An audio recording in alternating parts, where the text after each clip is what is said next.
Good evening. Let's call this meeting to order. It's a study session of the Champaign County Board, Tuesday, July 25th, 2017. The time is 6:04. Roll call, please. Mitchell. Here. Patterson. Petrie. Present. Rector. Here. Rosales. Summers. Here. Tinsley. Alex. Here. Anderson. Here. Clemens. Here. Coert. Cruz. Here. Esri. Here. Bortado. Goss. Present. Harper. Here. Hartkey. Here. King. Marsh. McGuire. Michaels. Weibel.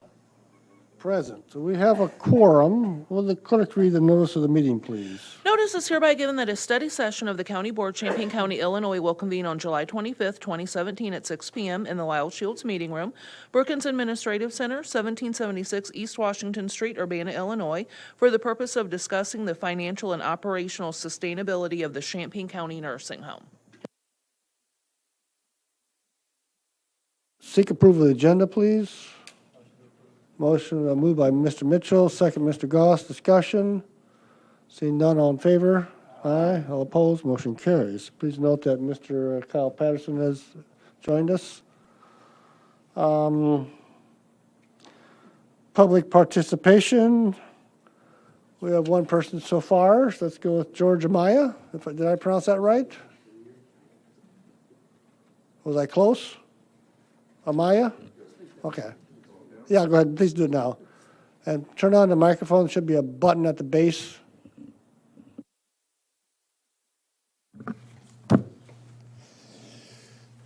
How much time do I have? 5 minutes. Whew, I'll talk fast. Actually, I'm not completely prepared.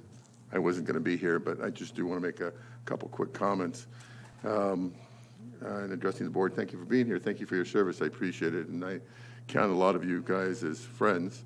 I want to say that I'm deeply concerned about how the county board and the administrator are handling the process of sale of the nursing home. But first, I want to say that for the record, I am a Republican, a registered Republican, but I did not vote to get rid of the nursing home. I believe that the county board has a primary fiduciary responsibility to maximize the return on the county's investment of this asset. And for all intents and purposes, however, the county has now we're extremely desperate to get rid of this thing, sign right next to the fire sale sign in front of the county nursing home. As a lot of you know, Max knows this very well, especially in real estate sales, the advantage goes to the strongest position. And the county has, in effect, crippled this position by exposing its weaknesses. Furthermore, it's advertised that it's an extremely weak position. Because of the way that this has transpired, the worst possible case scenario has occurred with a county nursing home. We have staffing issues, certainly, because they don't even know if they're going to be paid the next week, okay? We have the census is dropping because people don't want to be there. This is actually the way this is being handled by the board and by the administrator and I'll have the contributions to the News Gazette, Tom over there. The constant negative pounding of this is putting the county in a really precarious situation. What you guys think that you might get, I don't recall the exact number that you were thinking that this nursing home was worth $12 million. There's no way we're going to get that. Any company, halfway competent company that handles nursing homes and that is experienced in handling a distressed property like this knows a couple things. Well, first of all, let me just say that you guys might think that anybody who could handle this, who's a good business, doesn't have good business negotiating skills. What I propose is that they're going to do is they're going to come look at this situation. They're going to say, they're in bad shape. They're desperate. Look, they've got a sign out that says, we're desperate. We want to sell this thing, right? They're not going to offer you what you want anywhere near that.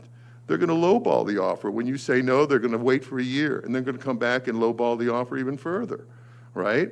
And as the board, your primary responsibility to the citizens here is this asset, right? It's a fiduciary responsibility to take care of the citizens and the taxpayers. And you are going to stick us with a huge loss here. There is no way that this county is going to get out of this without losing even more than we've lost already, simply because of the way you're positioning this for sale. and the manner in which you're going after this. So I respectfully submit that you reconsider what you're doing. Think about the citizens who are going to have to assume the burden of this loss, okay? And think about that for the next election period. That's all I have to say. Thank you very much. Thank you for hearing me. Is there any other public participation? Okay, we'll move on to presentations. Financial review. Mr. Welch, are you up first?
Apologize for turning the machine off. All right, this is as of today. This is nursing home, first thing we're looking at. Cash balance today is, if I can get my, it's right up here, 246,000. We got 173,000 in on the 24th, which is the Medicaid payment for the month. And so the rest of it's just private pay, some insurance, and things like that. So if we look at, of course, payrolls already completed for the month. They've had 2 payrolls. And if the average of 527,000 payables is what we're looking at, so far in the month, we've still got $337,000 to pay out, which seems like a lot when you're already at the end of the month. The $21,000 is really what we're making a distribution of real estate money tomorrow, and about $6 million. And of that $6 million, $21,000 is what the nursing home share is. And so, as you can see, it'll be going in, and it's also going straight back out. We pay the bank, we pay off the tax anticipation warrants. So as we make a distribution, whatever that distribution is, we make the same distribution to the bank to pay off the loan. Revenue, a little bit better, expected $918,000 for the month, and we still have just a little under $300,000 still to collect. And so we show a an ending cash balance today of $200,000 is projected, of course, and that includes the $185,000 in loan. I'm sorry, $235,000 of the $250,000 loan authority that you originally had provided. Two things that I want to show you in December that have the big arrows, of course, is that this is the 261 is the next debt service payment. It'll be made, it's actually due January 1, but it'll be made during the month of December. And 745, that's what, so far, the general fund has helped out with the general fund, I'm sorry, what general fund has helped out with the nursing home. So let me show you something else here. It shows you what that 745 comes to. So let's look on the left-hand side. This goes all the way back to 2005 when we first started doing transfers for the nursing home. So what I've been trying to do is show a sheet that shows the transfers and the loans and anything that was ever paid back and what's outstanding at the present time. So in the form of transfers, the board back in those days transferred about $1,583,000. The nursing home was able to pay $100,000 back, so $1,483,000 was forgiven. Okay. So then we go into loans, and we started in 2007, and you can see we made $2.8 million worth of loans. We forgave $333,000, and the loans repaid were $1,775,000. The actual nursing home paid $775,000. The million of that $775,000 right here is the mold settlement that went to general fund. So then we start here in January of 2017. We've got $262,000. That was the debt service for January of this year. Then we had the boilers, $226,000. The debt service again in June, and then the 50 and the 185 to 235. So I just wanted to show you what makes up the 745 on the other sheet. So there are these items right here. And if we went further down here a little bit on the left-hand side, you can see that real estate advances from real estate collections. April we gave them $150,000. May they paid it back. So that just gives you an idea of where they stand overall. I mean, in the overall, we would look at it to say $4.4 million worth of loans were made, $1.8 million was forgiven, and $1,875,000 was paid back, and it still leaves the $745,251. Okay. Any questions about that? Let's go back to the cash flow. So I plugged that number in for a reason, and that's that we don't forget what that number is a real number that's actually come out of general fund and gone to the nursing home, and of course results in a not very pretty number for the end of December of this year. Of course, with any cash flow analysis, you just got to remember that this is today. It could change tomorrow, and it's based on averages. It's based on the first 6 months averages of this year for both expenditures and for revenue. And the real estate numbers are based on what our collection percentage was worth at a particular time of last year. So last month, we were almost exactly on the number for the payables, and we were about $100,000 light on the on revenue. So is there anything about this particular slide I can answer any question about? Yeah, go ahead. Chairman. I'll point out one other thing. If you look at this number here and this number here, this is what we have to still pay back. We're going to pay this $21,000 tomorrow, so then that comes off of this figure. But if you took this figure versus what they still expect to receive in real estate tax, it's about $180,000. And that's because when this is the levy, $1,206,000, but this is what they borrowed, $1,021,000. So it's about $180,000 that still will be coming to the nursing home. So it's built into the cash flow analysis. So it's not strictly if whatever they got in money, it's not exactly, you couldn't describe their real estate collections as it's already gone, because there's still going to be another $180,000 that's going to go into cash. So I wanted to point that out to you. I'm sorry, go ahead, Jim. I'll see if I can remember all that from now. So the 918,000 number of revenue is an assumption for each month. Let me show because you of that. re- Let me just because show it to you. Experience. Yeah, let's look at the right-hand side over here. So we got January 937, February 915, 1.1, 671, a million. So these first 6 months, the average is 918. I mean, that's what they come from. These first six, not July, but the first 6 months, the average is 918. Expenditure, same thing. Look, last month, we've got, for example, on accounts payable this month, we're anticipating 527. The average, I'm sorry, in June alone, it was 517, so it was pretty darn close. So the averages are starting to work out. So we average the first 6 months, and it's 527. That's where this number comes from here. Okay? Does that explain a little bit of that? Yes, it does, thank you. Okay. But also on the expenditure side, Yeah. you pay back some of the TOW, and those things, and also you pay some of the bills, those types of things. But it doesn't really pay the backlog for the vendors, and then doesn't pay back the loan to the county. Obviously, you express that. We don't have any idea how long that would take because they don't have the funds to actually do that, right? Because they're owed Right. almost if you're $4 talking million. about, if you're talking over $3 million or 3.2, or JJ can give us a better figure, but if those are the unpaid bills, and on a monthly basis, we're only paying out $527,000, and we're still accumulating more bills, obviously, it'd be like making a minimum payment on a big credit card balance. I mean, it's the same calculation. But there are months where, let's take a look, where if we go back here a little bit, let's see some of these months. Okay, the first things that you're going to see down here below are, these are the checks, the expenditure checks by month for the nursing home. So there are accounts payable. These are accounts payable checks. So look, there was a time when we just paid $3,400, $10,000. I mean, you can look through here. There's some very small numbers.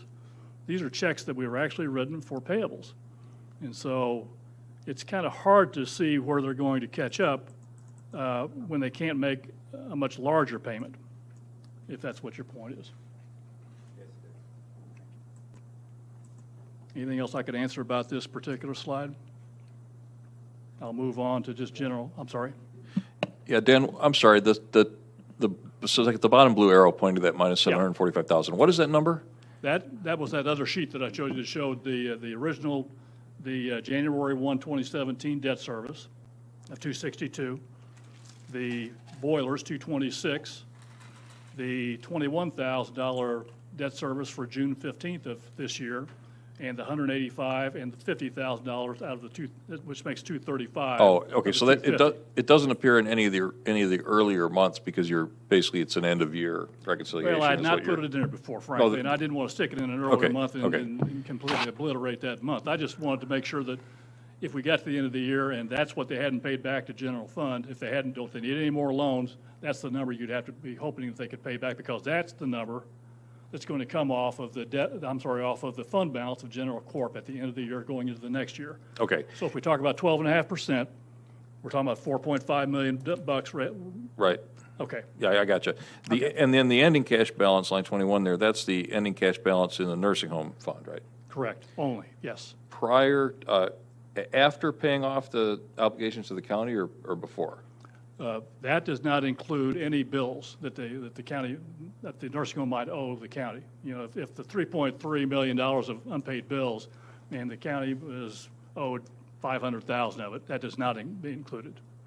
Is that what you're asking? That's what I'm asking, yeah. Because Yeah. last year, the ending cash balance was basically zero after the county, no.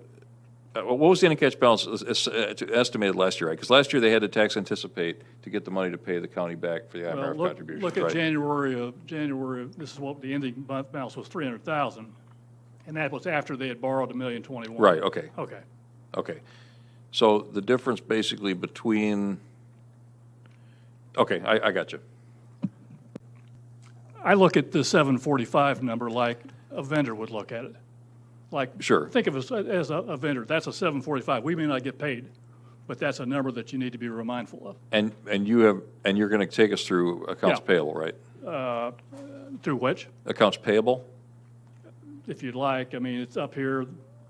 I talked about it a little bit earlier. 527 is the average for the payables, and if you looked over on, this is the first 6 months, so went 430, 408, 673, these are the amount of payables that we made for the first 6 months. What's interesting about it is that the 517 for June is very close to the average of 527. So I thought we were starting to, every month that we add on, it's going to make these numbers better and more accurate. So if 517 was last month, look, we're only at 189 that we've paid out so far for this month, and we're at the 25th of the month. So it's hard to believe that we're going to make two more payables. Well, I'm sorry, we're going to have only one more payable on July 31st. So that's a very, very low number, and then, of course, that skews the numbers going forward. Okay, what I'm having trouble with, the 745 is what the general corporate fund will essentially That's what they actually have. amount that we will have essentially taken out of the general corporate fund over the course of the year, right? That is the number that we've actually spent out of general corp, not what we might spend or what they owe us back or anything like that. But at that time, their cash balance will be minus 1.2 million. I'm showing a negative $1.2 million Right. at the end of the year, including that. They will still owe the county the $1 million for the IMRF contribution. Correct. Okay. They'd owe the $1 million. They'd owe the 745 if it doesn't get bigger. And I would remember September is a 3 payroll month, and we look at every when people talk about do we need a loan, we look at it every week. I mean, we just don't know. It's just about cash. Right now we got $246,000. Does that mean you make a bigger payment on the payables, or you hold some back so you'll get payroll the next week? I mean, those are the decisions that are made on a daily basis. Okay, there's something I'm missing here, because Okay. the ending cash balance basically can't go below zero unless the general corporate fund has made up that money, right? Right. You're exactly right. So where's the rest of the 1.2 million that's not in the 745,000? Well, if you take let's just do that. Let's do the exercise. Let's just take out the 745, knocks you down to 511,000. You go up here and you take out the debt service, which they're probably not going to make, and you're down to 250. Okay, that's the way I look at it. Got it, okay, that's, That it was help the you? debt service, yeah. Okay. That was the discrepancy. Yeah, that's kind of like you're looking at the worst case scenario that I know as of today. It could be worse if we have to make another loan, obviously, or if they were somehow miraculously able to make the $261,000 debt service. But that's how I look at it. Does everybody understand what we did there? I mean, that $1.2 million goes down to 250 if you take out things that, if they're not going to pay us back and they're not going to pay the debt service. Okay, that's what we're saying. Yeah. So help me understand, walk me through this. So if we've taken in supposedly $6.1 million of revenue and we've only spent 3.352, where's the money? I don't understand why we don't have I'm missing that subtraction somewhere. All right. Is it in a debt service? Is it in see, the net expenditures is and that's a little small for me, but 3.352? And we've taken in 6.139, so that's 2.8, 2.7? I think the expenditures are not inclusive of payroll, is that right, Dan? No, I'm on this sorry, list? expenditures are different than payroll. We have a separate line for payroll. That's where it's at. Thank Yeah, you. I'm sorry. That's why I couldn't figure out. No, I I'm like, apologize. I how was did- thinking payroll was done for the month, but you were talking about, yeah, okay. Right. Yeah.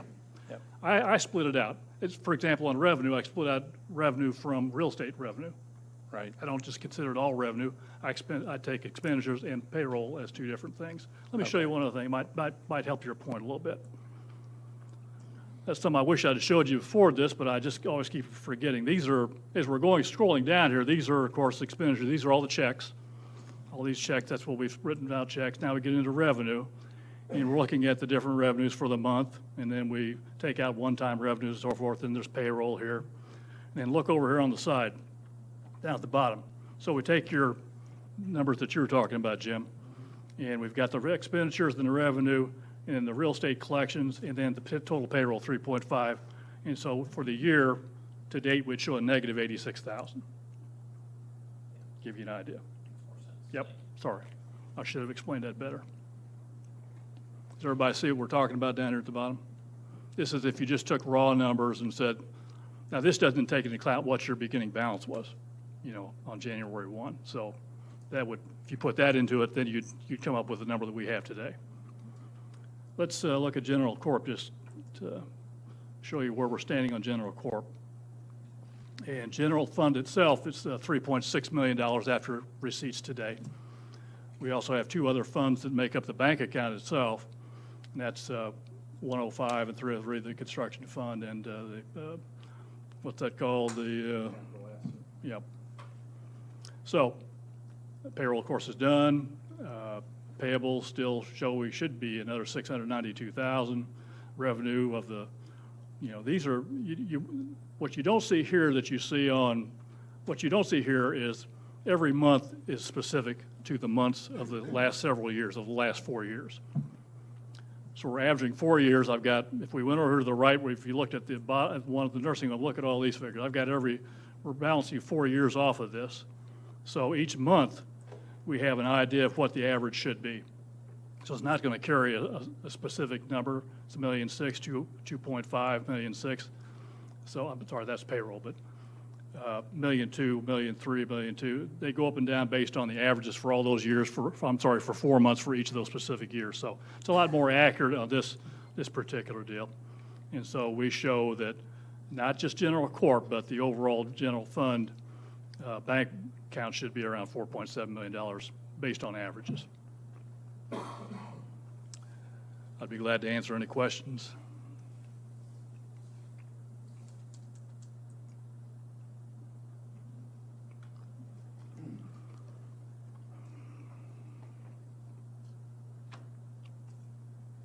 Patsy, you're not going to, you have nothing? I've not done my job. You know my favorite questions. I'm glad to answer them. Well, one of the things that would help the long-term decision-making is if we could somehow figure out how we can, using some assumptions, run a couple of scenarios, which I've written to you all about this, and I know you're busy with tax season, but some scenarios so we can figure out if, in fact, in the long term, we can make it for the nursing home. And when I say long term, as somebody reminded me yesterday, we were having this very similar conversation 3 years ago, and it was at $4 million. I can't remember the total amount, so I may be off slightly, but we were having this conversation then. So that isn't a healthy environment for the long-term sustainability of the nursing home. And I'm concerned that we don't create a similar situation for future boards that in 4 years they're facing the same conundrum that we are facing right now. So you all know the way I think, that it's really helpful if we could run some scenarios, good, bad, and the devil takes it away kind of scenarios on how things might play themselves out. Yeah, a couple things. One thing that I've found since I started doing this, and I've only found it out maybe in the last month or two, is that I thought I started doing this year. Maybe in March or April I started doing the cash flow thing. I thought, this helps me. I mean, it gives me an idea of where the low spots might come, and hopefully helps you make some judgments about where the nursing home is at. But I always believed that MPA had the real numbers. I thought that they would have numbers much better than mine. They've dealt with it for years. They've been here, 9 years? I figured that their cash flow analysis would be a lot better than mine. Well, I don't believe it anymore. I look at some of the numbers that they've come up with, and it just scares me. It just doesn't. If I presented that to you, you should not invite me to any more of your meetings. I don't think it's accurate enough. I don't think it's detailed enough. And I'm only working on 6-month averages, which I think are still valid because the census was much greater maybe a year ago. We want to try to compare comparables. So that's been kind of a revelation, and not a good one particularly, but maybe so. Maybe it's good that I'm doing it, and I can guarantee you every month I learn more. this, the bottom line there at the end of July shows 200,000. July 31st, I'm going to know exactly what that number is. It could be nowhere close to 200,000 because, look, do we think that we're going to spend 337,000 before the end of the month? I don't think so. Are we going to catch another 300,000 in revenue? I hope. But when those numbers don't come in, that's what adjusts the bottom line and starts you at the next month and affects the averages. Dan, while you're talking about that, which revenue have we not gotten? If you compare what we got so far this month compared to other months, what are we missing? Well, Can you answer that? I can't answer that. I know that we've gotten the big Medicaid payment that we expected. And, we still get private pay, we still get insurance, we still get VA. I see these things coming through, but I'm not savvy enough to know what they are. I don't see those on a regular enough basis.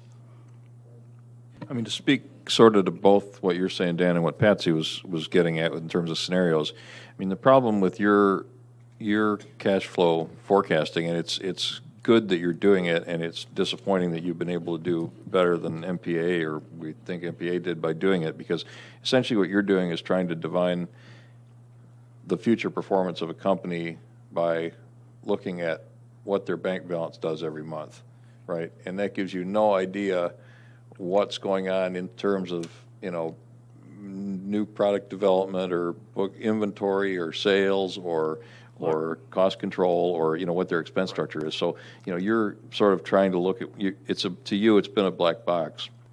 And so I think the scenario, as Patsy said, we want scenarios.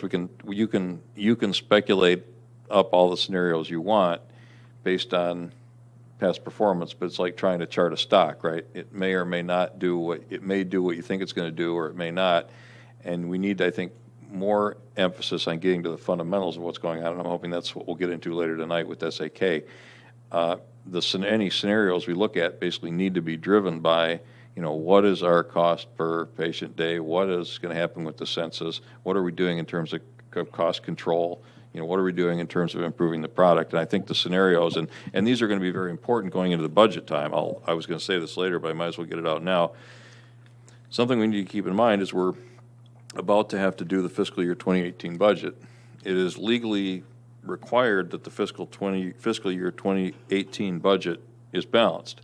So if we have any expectation of continuing to operate the nursing home beyond January 1 of 2018, which I certainly expect that we do, regardless of what its long-term future is, we're going to have to address these issues, right? We're going to have to put together a credible budget that says, here's how much the nursing home is going to take in, and here's how much it's going to lose or spend, and those numbers have to balance, or we can't call it a budget, and we can't put it in front of the taxpayers.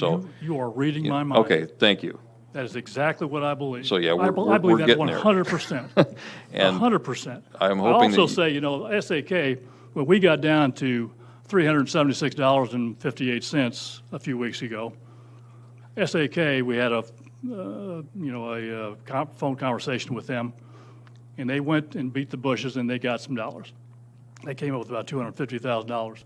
We found out, there was one individual that may have owed a pretty big number, and I think they were able to talk to those folks. So I praise SAK for really putting the hammer down. But my second point to Patsy, and I'm glad you brought it up, is I keep harping on this, and I'll harp on it forever until my term here is up, my time here is up. But I want to see this help that's being projected for the nursing home in a budget. I want to see what we think we might need to help in the next year, for example, and incorporate that into the budget. Have that memorialized in a document that is realistic. When we're doing these types of things, and when every week we're looking at accounts payable and payroll and wonder if we're going to make it, that's crisis management as far as I'm concerned, rather than planning. Now, certainly when you're talking about a tight budget, as Rick has talked about, nobody wants to add another $500,000 to it, but isn't that the more appropriate way to do it? That we know we're going to expect to have this kind of expense, and don't we have to do something about that?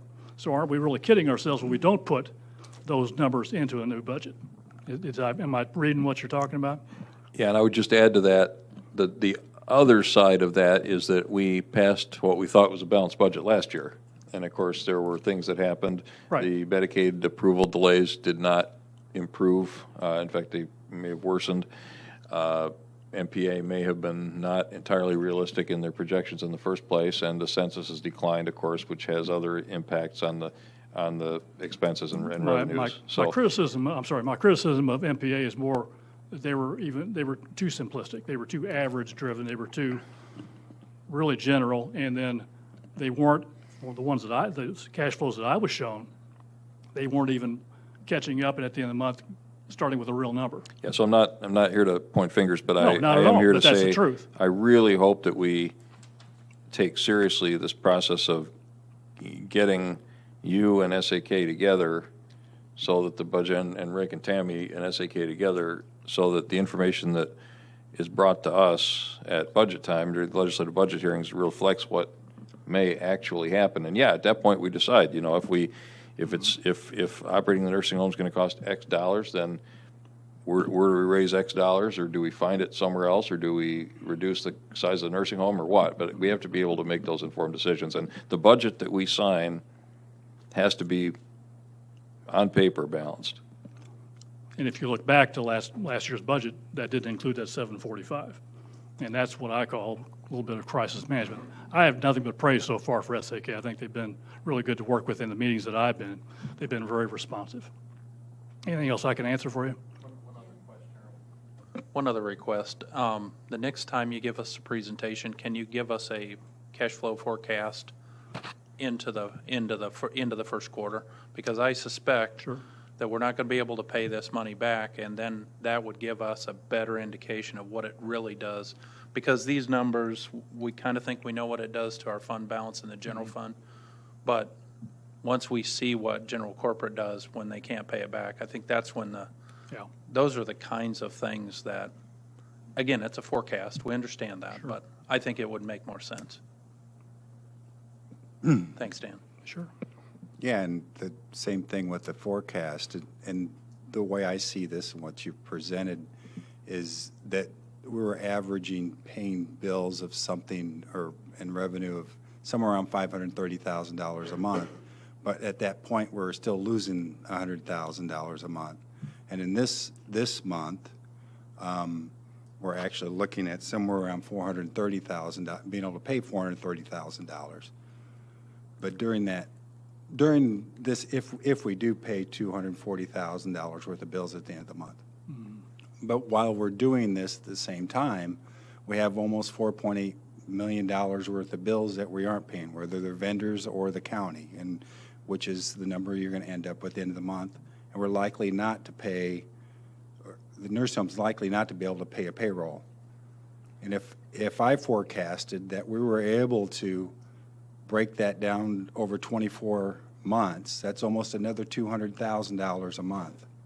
So we're almost light $300,000 a month in trying to run the nursing home. And obviously that money has to come from somewhere. It's the general fund, which isn't prepared to pay those things long term. Yeah, I mean, JJ's going to give us real numbers about I haven't noticed that the overall payables have gone down because we're not able to make a big enough payment to keep it on at least even. So, it's just don't forget also that a lot of this is timing. Tomorrow we could get who knows what 100,000 and change the dynamic of what we're talking about. So don't forget that. I don't want to be negative to the extreme by any means. I'm just trying to give you the numbers as they are. And these are real numbers. These aren't, there's averages in there, but they're based on real numbers. And I'd be glad to plug in things like what Jim had talked about, or if you can think of things that I could help you with, understand it better, don't hesitate to give me a call. I'm more than happy to talk to any of you at any time. Yeah. Okay. Back to my scenario request. Okay. If I rearrange that request to this kind of format, creating a timeline from here to the end of the year, to the end of December, and along that timeline, identifying the very important key financial variables, which we get reports on to see how they are functioning against the needs. So at different points in time, that might help the county board better understand the financial pressures, not only on the home, but the county, to get us to that decision or not of what to do at the end of the year with the home. Is that a possibility? You know, it's kind of a little bit like what I do. I mean, it's a little bit like this. I mean, we know certain costs. We know what our debt services are for the year. We know what the payrolls, you know, pretty good average what's going to be. But we're having trouble with really revenue. It's not really it's not a payables problem. We can't pay enough payables because we don't take in enough cash. And so when you're talking about identifying certain things, you'd almost have to tell me what it is that you're trying to identify. I'm sure you, I had no doubt. Well, don't hesitate to email me. You apparently know what my email address is. I do. I really appreciate all that you do and explain things. And I don't know if my last question is placed to you or better placed to JJ. Now that the state has passed a budget, do you have any expectations, or maybe you've talked to people up at the state level to get a better sense of a more regular payment on the Medicaid? Oh, I got the answer already. He's shaking his head. Yeah, I think JJ Okay. is more likely to be able to answer that than I would. Hi, Dan.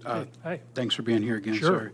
sir. My question is, could you point to in your numbers a solid month, or give an example of what a solid month looked like, and maybe what were some of the things that happened that month based on your numbers that made it a fairly solid month? Well, let's go back to the beginning of the year, because that's really where we began. We ended the month of January at $300,000, and you can see, although we went up slightly in February, we went 157, 80, 91. You can see it's going down.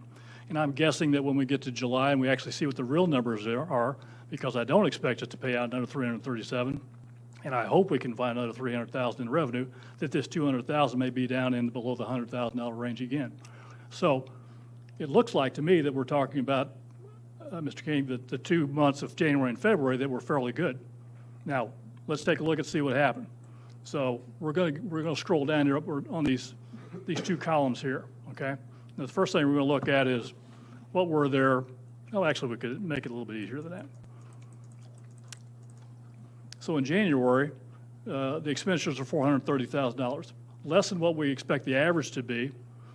But then look at their revenue, pretty close to what our guesses are supposed to be, 937 and 915. And so they really weren't that big a difference in those 2 months. So, you know, let's go down and take a look at payroll, though. These are the first 2 months, and we go over here, and it's 258,000, 258,000, virtually the same thing for the first month, for January. February, still 254, then we drop to 234, then we go down to 221, 228, 230, and then we just go down again, 217, and then all of a sudden, in the middle of June, we go from 228 back to 253, 234, 231. So that's why we use averages to begin with. But you're looking at 2 months where the revenue was fairly stable in the $900,000, over $900,000, and the payrolls were fairly stable. Now, payables are driven so much by what the revenue is. As you can see in February, they didn't really pay out that much. Still, it's $400,000, but you can see that really probably had more to do with the ending balance of $300,000 than anything else. So I think what happens some months are, if we have $100,000, how close can we get? How much can we spend and still leave enough to be okay? So you might pay more in some months than other months and leave a smaller balance. So it's not really indicative of a good month versus a bad month, I don't think. It could be that we're trying to pay as much vendor-wise as we can and still leave a positive balance in the bank account at the end of the month. And so that'd be my guess. Does that answer your question? I think it helps. Okay, good. I heard a number down there I didn't understand, Yeah. which was 4.8 million. Did I say 4.8? No, Jim McGuire, I think, did. Where what number is that? Thank you very much. That number came out of Rick's document to us from a couple weeks ago. Okay, sorry, I was looking for it here and I wasn't seeing it. Sorry about that. The 3.2 is that's on JJ's memo, is the 3.2 that's owed to vendors, and that includes the county, is that right? So the IMRF, the Social Security, that's in here, right? Yep, that's right. 2.58 and 4.8. This is Okay, I'll be, can I look this? Okay, I'll figure out what you're talking about.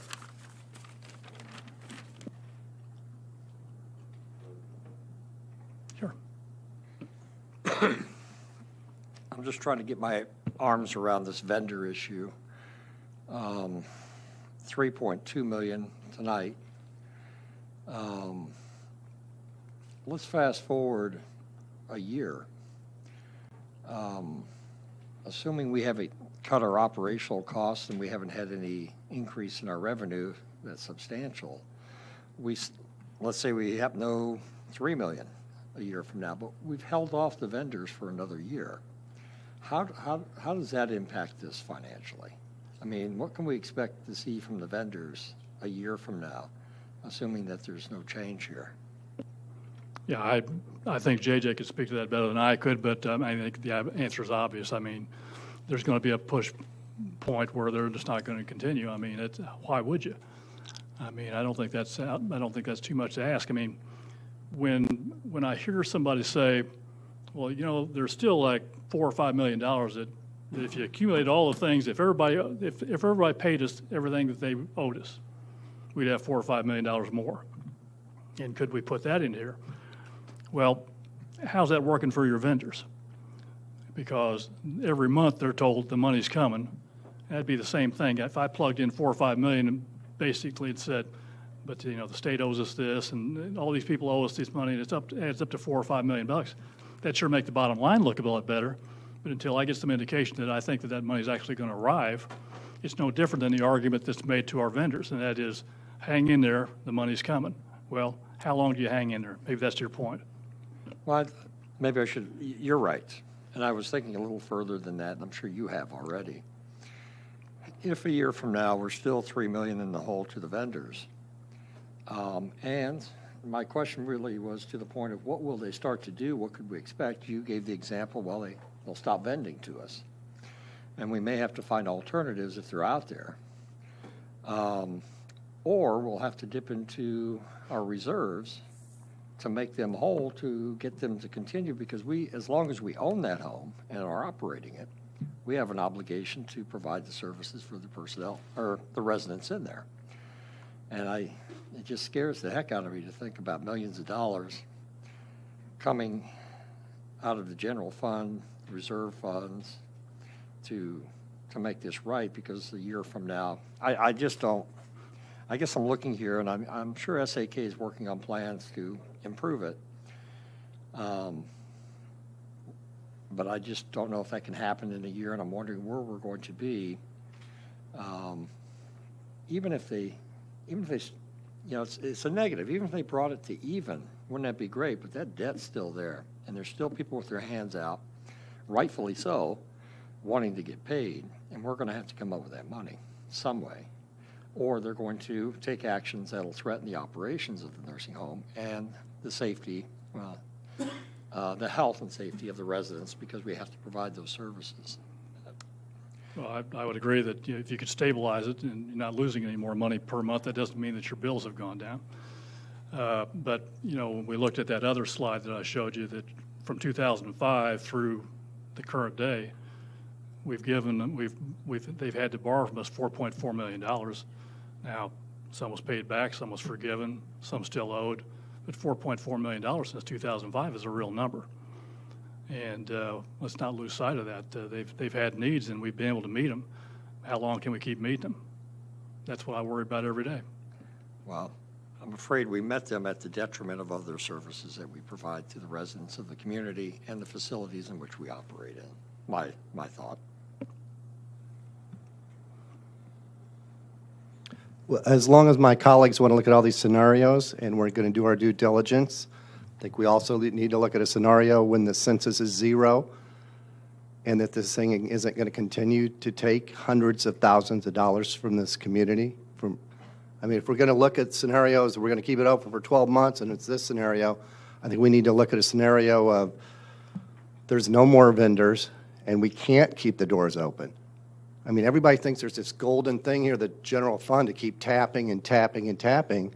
So let's, if we're all going to, if different people here are requesting different scenarios, that's something else we're going to have to take a tough look at. Thank you.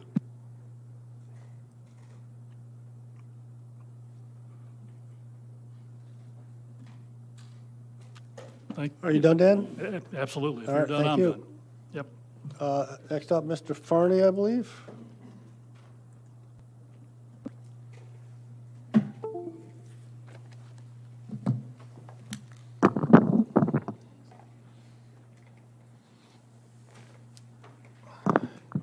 Good evening. I sent out a memo earlier updating the accounts payable. It's basically an update of the report I gave you on Thursday night at the county board meeting. Very minor changes, so we'll run through it. First off, as of today, this is as of 4 o'clock today, the home owes a total of $3,267,112 to its vendors. That's an increase from July 10th of $124,000 and change. Some of the questions on Dan's presentation revolved around the $745 and then where other monies are owed to the county. Let me go through that. The monies that are owed to the county through normal AP type transactions where we have billed them for a service.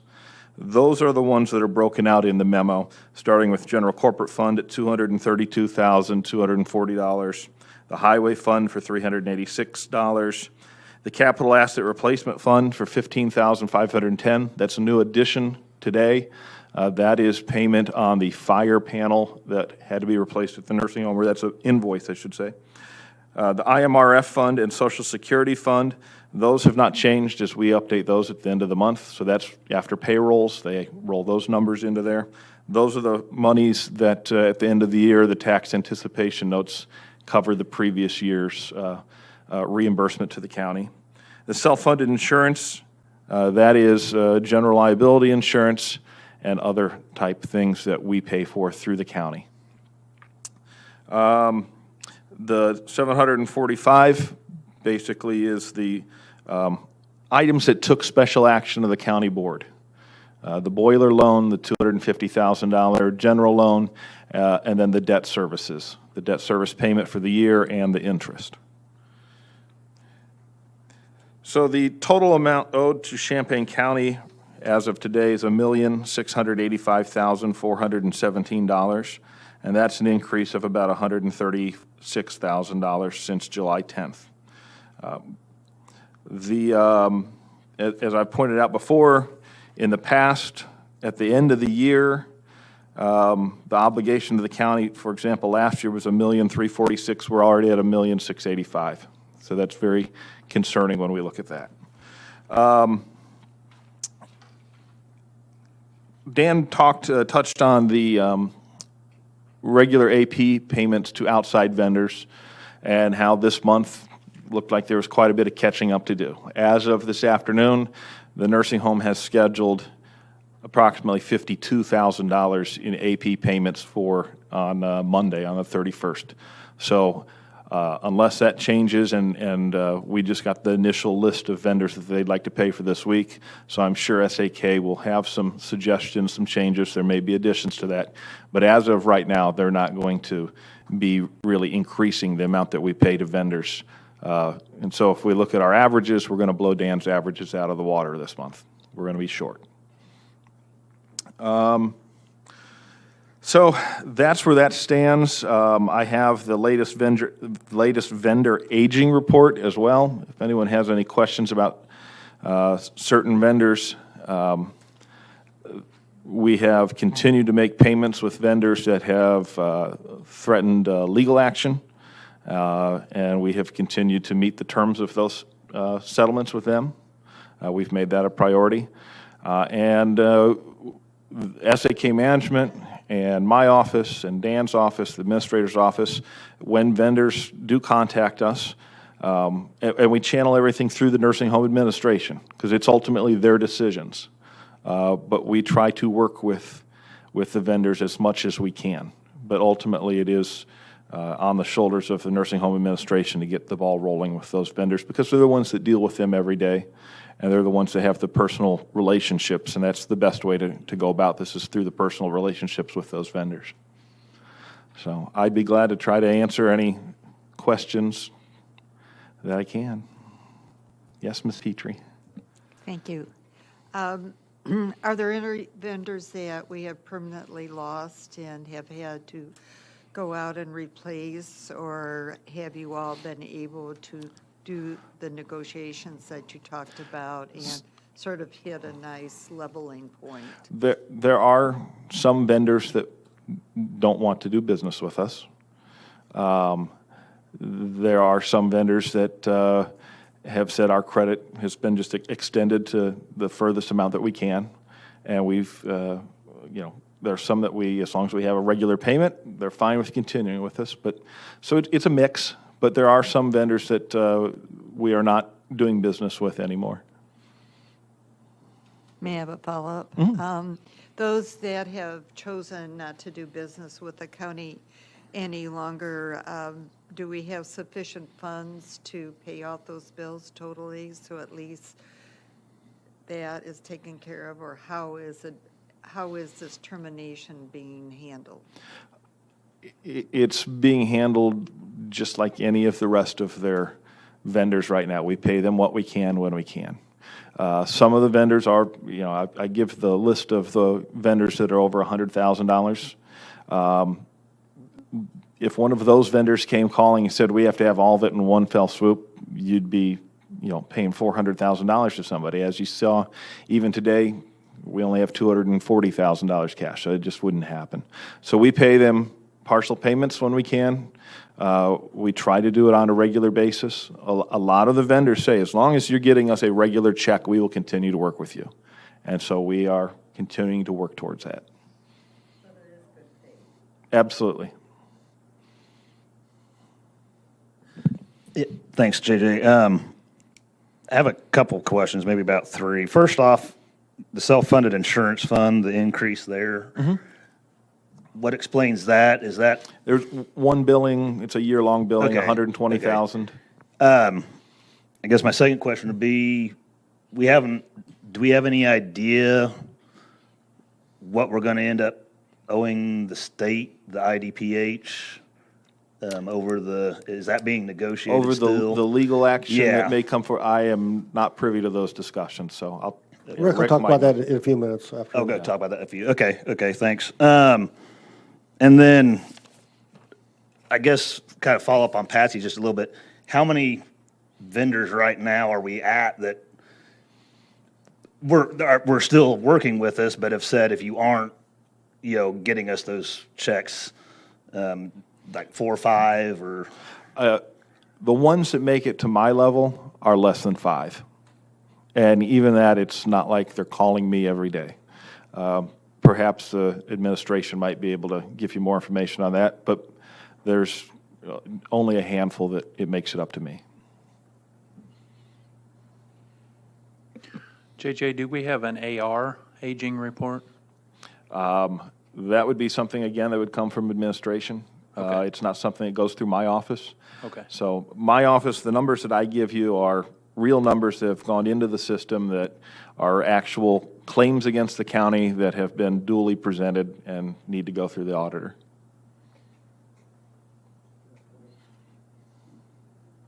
I was thinking maybe I'd hold off for the administration. I had a question about interest that we pay vendors on what we owe them. I assume there's different amounts based upon the contract, and I'm assuming you don't deal with that. That's just the billing Well, issue? the interest gets entered in on the, into the system, just like any other bill.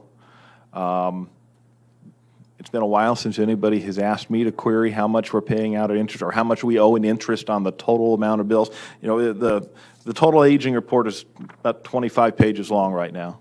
The last time I checked on that, well, actually, I take it back. You know what, the last time I did that, it was for one vendor only. It was for the vendor that we were entering into legal agreement with, and interest on that account alone was $45,000. And that was on a total account of about $600,000 at that point.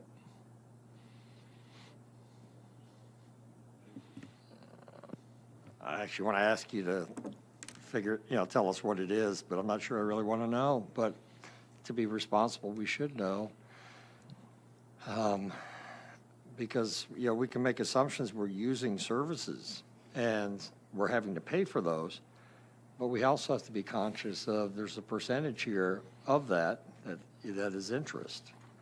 So when I look at 3.2 million, you talk about 45,000 for 600,000. Just looking, on the first page here, an account that we have, we owe this vendor $23,000. There's a finance charge from May of 2015 on there for $1,200. That's not uncommon throughout this report.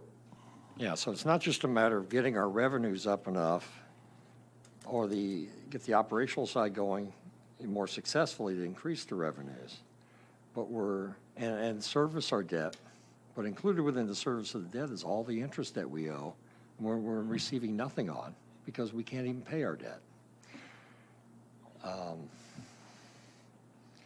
I'm just, I'm concerned. Interest in county government making interest payments is unique to the nursing home. I can say throughout the rest of our accounts, we're not paying finance charges. Could I ask then at a future date when it's appropriate when we have another full-on discussion about the nursing home that it include the interest that Oh, we're absolutely. paying? Yeah, I can pull that together very easily for you. Snapshot of Yeah, showing I'll have us. it for your next finance committee of the whole meeting. No problem at all. Thank you. Is it possible to prioritize paying vendors with a higher rate of interest? Are we looking at that? Is that? I believe that was part of MPA's approach to paying the vendors. Okay.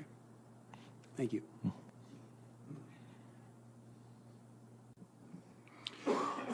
You said that we were going to blow Dan's number out of the water. How much are we going to pay? And Well, if we only, I think he said we've only paid $188,000 so far. We're only going to, right now, scheduled for $50,000, so that takes us to $238 for the month of July, and our average is $521,000, so right. half. So if I look at this list of the top vendors, the highest is 406,000, and the lowest is 188 out of 6 vendors. We would have only paid one of those vendors off, and there's multiple vendors, right? It's one way to look at it. Mm-hmm.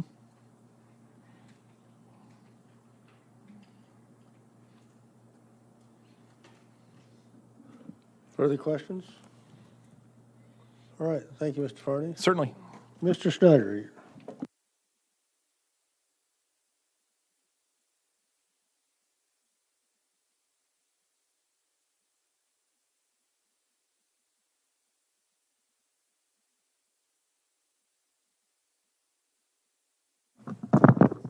Thank you, Mr. Chair. I only have a little bit of stuff to go through, and then we'll move on to the management report. Thanks to Mr. Welch and Mr. Farney for their information.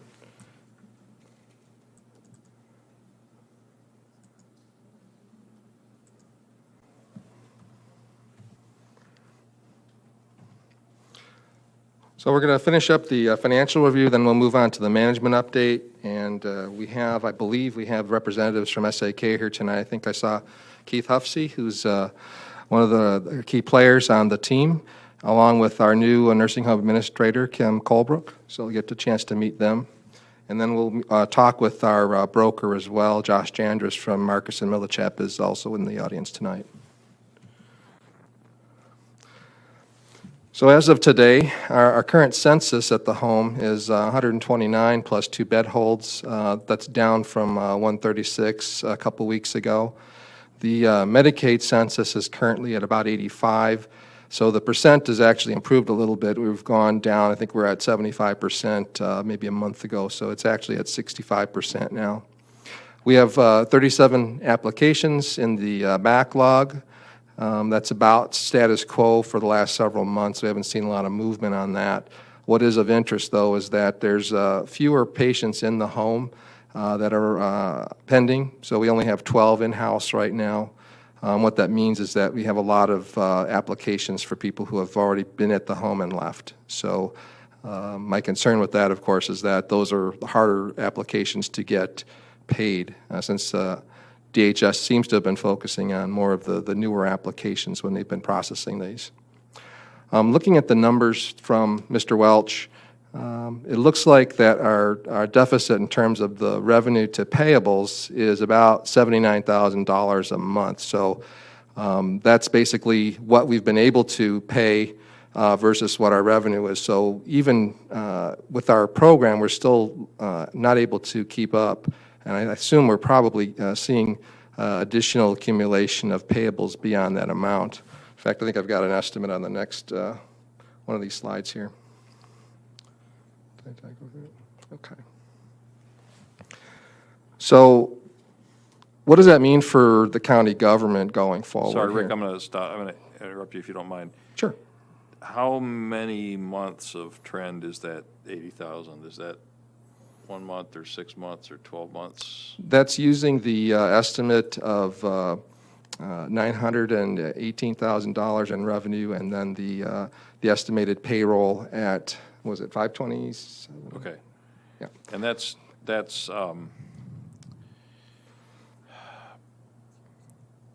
a cash number, right? Right. I mean, that's That's just saying that's cash- what we're paying. That's a cash basis number, cash in and Correct. cash out, rather than receivables versus payables. Right. It's not the full accrual of what we're seeing in expenditures, which is a different number and significantly larger, I anticipate. I think my estimate was around $112,000 a month. If I add in roughly what I thought the increase was from January till now in the total amount, I think we didn't see that huge an increase, but overall, once you add it together, it is significant. And of course, that's why we've had to do the loans. Right. Okay. So moving through the rest of this year, I anticipate that we'll probably need somewhere on the order of another $500,000 to sustain the operations. Using that $80,000 a month number, 80 times 6 months is about $480,000. So I think that's probably a reasonable estimate.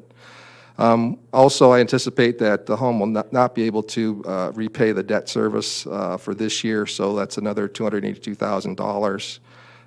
Going forward into FY18, I think we'll have another 3 payroll month in the first quarter.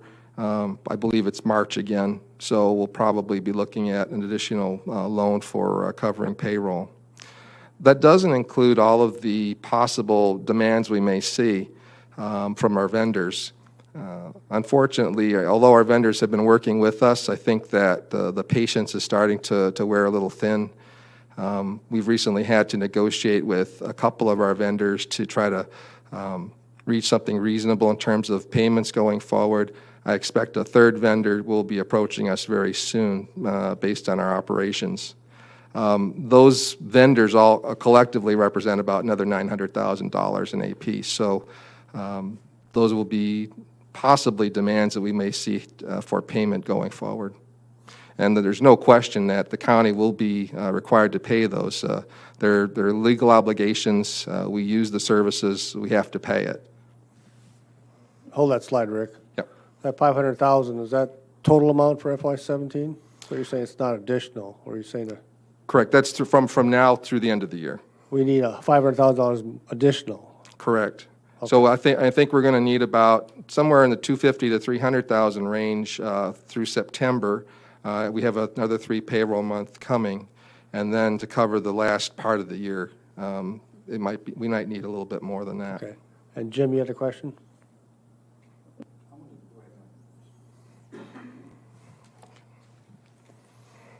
So this is our familiar chart. As you can see, once again, the orange line represents accounts receivable.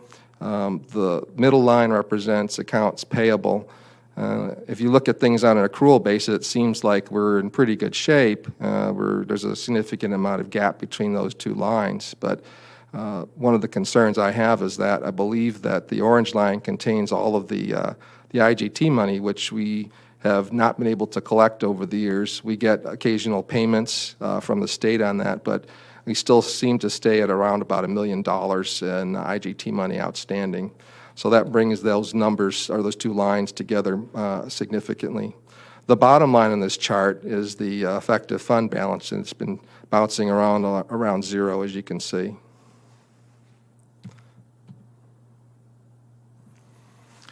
Right now, I don't foresee any new revenues that are eligible to be used on the nursing home becoming available to the county. I think that one of the things we have to look at if we want to defend the general fund reserve is that we may need to talk with our department heads to look at potential reductions to general fund departments to cover these. The amount that we were looking at for next year is that, is that me? Yeah, thanks. Thank you, sir.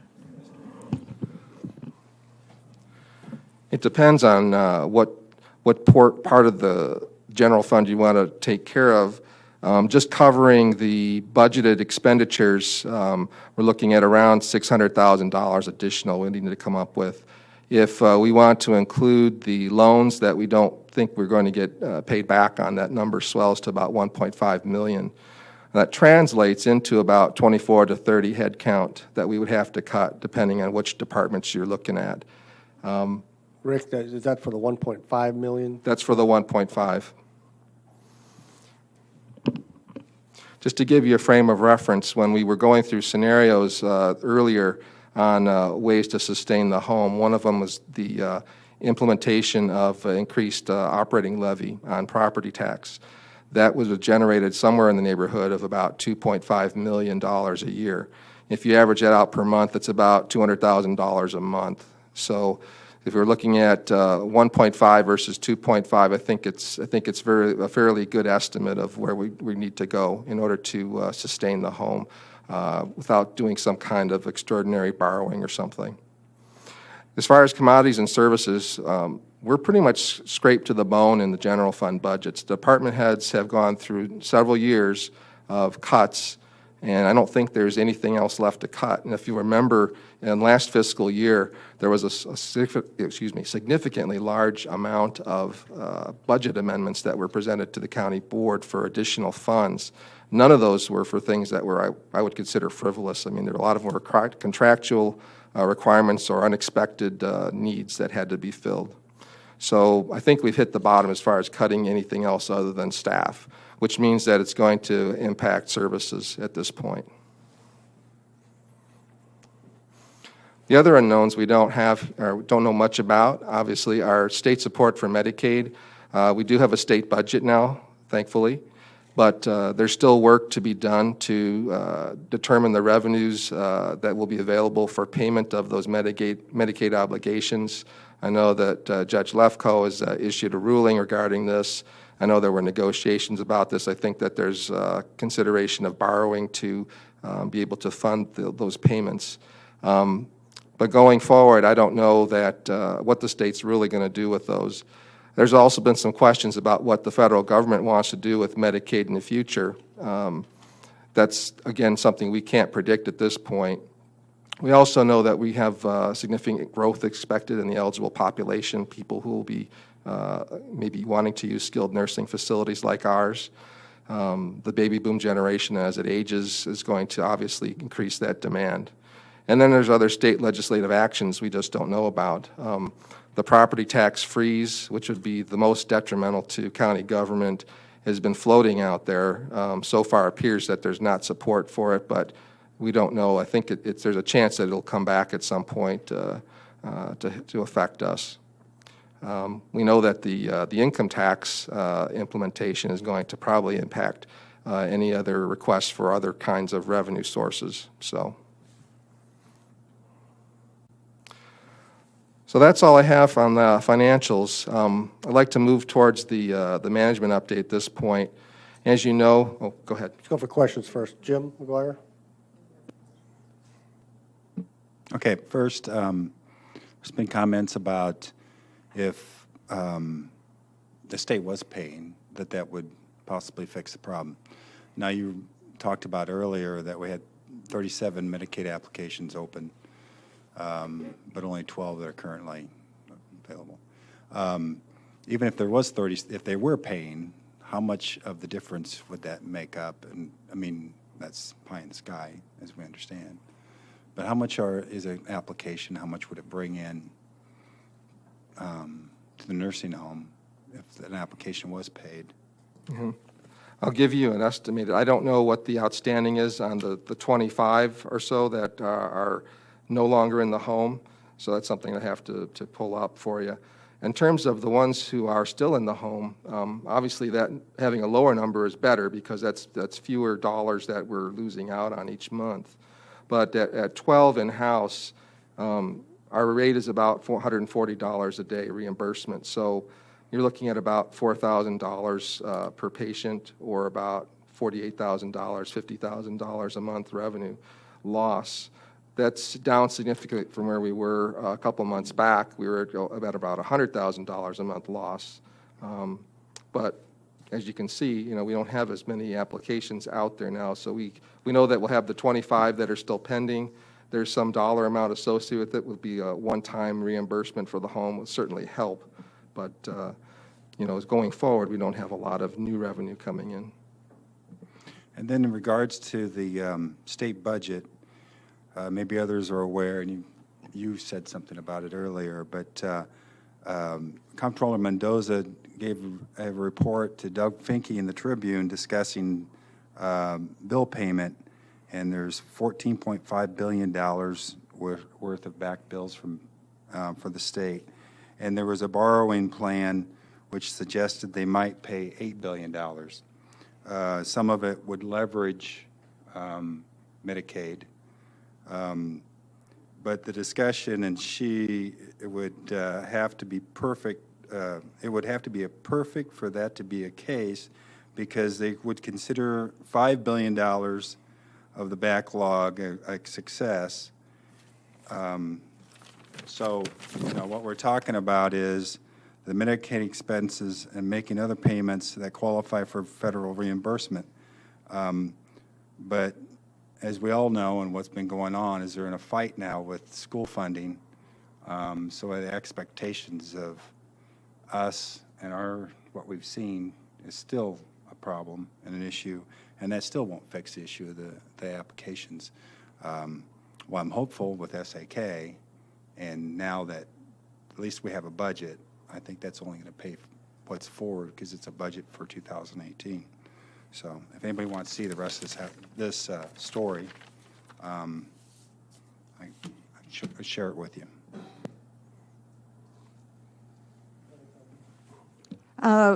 Jim focused on a question that I have, but I will expand on it. Back to the 25 that are no longer there, but they were there for different periods of time of which payment was not made, I'm assuming from the way you stated that. And this is just an exercise, obviously, because we probably have a very low percentage chance of getting this money since these people are no longer in the home. But I would like to know how much that adds up to, that we've lost over time to apply to our debt service at the home. I don't know where that would fall among SAK or you, or where we might get the figure. It doesn't have to be to the penny, but just a ballpark idea of what that loss is. Yeah, I have to say. Or maybe you know already. Well, MPA has quoted some numbers in the past. However, the more that we've dug into the financials, I think I have less confidence in some of their estimates. So I'd prefer that we continue to work. I would say that it would be fair to say that the financials were not left in entirely good order when SAK took over. So we're in the process of cleaning those things up. Their corporate staff has been working very hard to go through not only our invoices, but also revenue opportunities. Some of the billing has been behind, and those are things that they're correcting as quickly as they can. Mr. Schneider, reference the cuts in positions in order to offset the cost of the nursing home, the losses occurring there. What would you propose for that implementation? Because I could see this board having to, the sooner you make the cuts, the better. And I know we're dealing with people, and it's not as easily said, or done as it's said, but what would be the process? Say you come back, it comes back to this board that they need, we know they need $500,000 potentially by the end of the year, and that may be incremental to certain amounts. When that's brought to us, say they need $2 million, $200,000 the first time. Can we at the same time receive information to allow us to hear from the department heads who might be affected for these cuts, or will you be handling all those cuts and not the board? Because this one's related directly to the other. How do you anticipate dealing with that? Is that going to be administratively handled and those cuts made immediately, or will it come before the board with recommendations for the board to decide? Because some may be considered political, if you will. I can answer that. The board will have to recommend to Mr. Snyder saying, we want X amounts of dollars taken out of the budget, then he'll have to come up with ideas and work with the department heads and elected officials to do that. Would you agree, Rick? And I'd want to work with all our department heads. Obviously, implementation of such cuts are fairly significant, and I think we would look for opportunities to ameliorate the impact on the public as far as services that would be lost through that process. But certainly we have to give him direction. Pardon? We give him direction. Yep. Just trying to get a sense of the timeline here, because the longer we wait to make those cuts, the more that eats into our reserve fund, if you will, ultimately, because we're not saving anything until those cuts occur. So I get it. You'll talk to department heads, you'll come up with suggestions or proposals, bring it back to the board saying, here's what we're proposing. And then we should ultimately approve that because of the potential policy or impacts. I mean, if you're talking about taking 3 deputies out of patrol over a course of 8 months, I'm not talking about the first $200,000 request. I'm talking about the 301 behind that, the 250 behind that. I'm not suggesting that's where it would come from, but obviously certain communities would be affected by certain cuts more than others because those services are directly provided to the unincorporated areas if they're patrol functions. Enough said.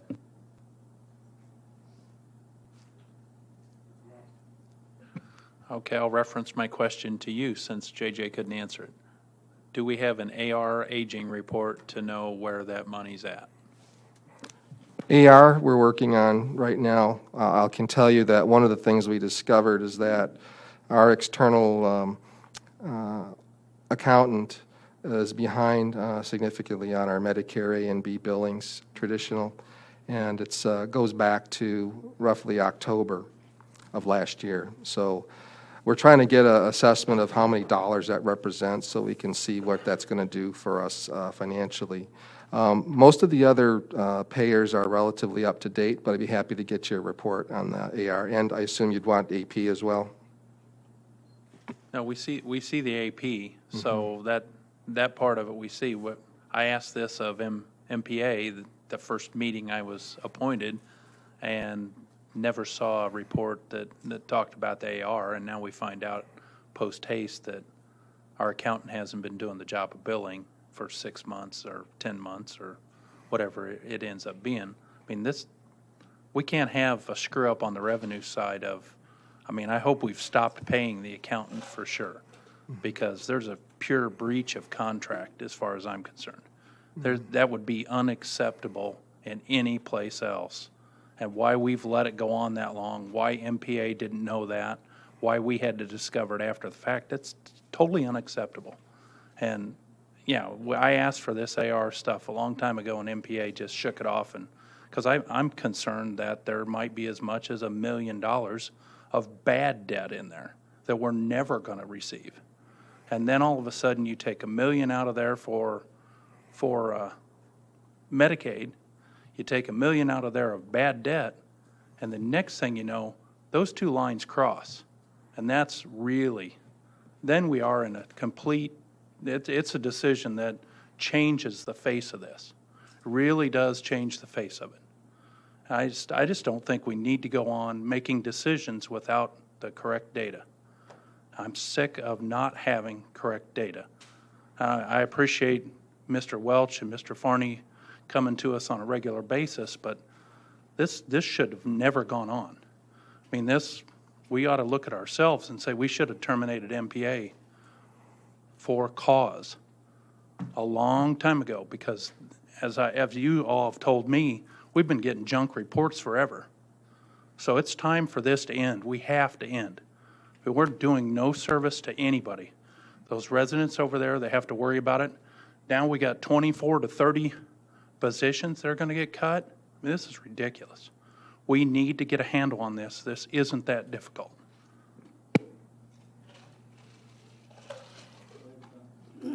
So this would have been, I think, at our county board meeting, JJ had a memo, and we noticed the bed tax to HFS. And I'd never seen that before. What exactly is that bed tax? Because it looks like it's about $6 a day per bed. I think that's probably right. It's an assessment that they make for each certified bed you maintain in your facility. Okay, so it's for certified bed, not used occupied bed. Yeah, and one of the things about that too is that, HFS, if you try to delay payment on that, what happens is they just deduct that from your next Medicaid check. So you can't really not pay it. They make sure they get their money. Okay. All right, thank you.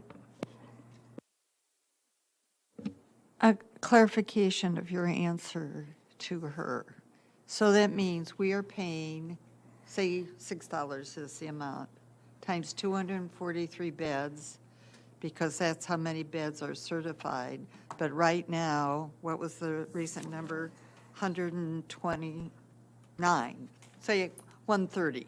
Easy math, round numbers. So we are paying the differential of 130 to 243 times $6 for unoccupied beds, but being charged that tax. Do I understand correctly? That's right. As long as you have those beds certified, you're still paying the tax on them.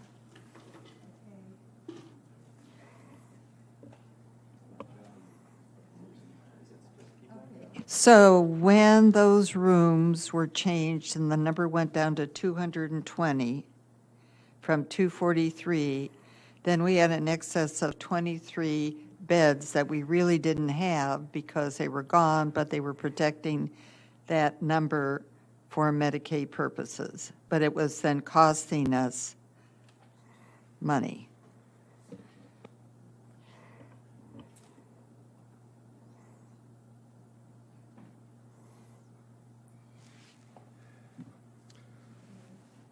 All right, if there's no other questions, then what I'll do is I just wanted to touch on a few of these points, and then I'd like to have Keith come up. And then Ms. Koenig is actually traveling today. She was unable to be here, but she's going to dial in and speak with us for a few minutes. So as I mentioned, we're currently in the review of our billing practices, and we've identified some issues with those. Also, in our accounts payable, I think we found some invoices that hadn't been entered, some of things like that. We have hired a new administrator, Kim Colebrook, who I've mentioned previously. Also, through Kim, we've been able to identify a director of nursing as well. That's been a position that's been difficult to fill for some time. SAK is also working on addressing the plans of correction for the various IDPH survey tags that the homes received. That's involved immediate training of staff on a number of issues. So they've been working very quickly in a very short period of time to not only try to get into all the details of the operation, but also make improvements in various areas of the home's operation. So with that, I'll invite Keith, and if Kim's here, come up. And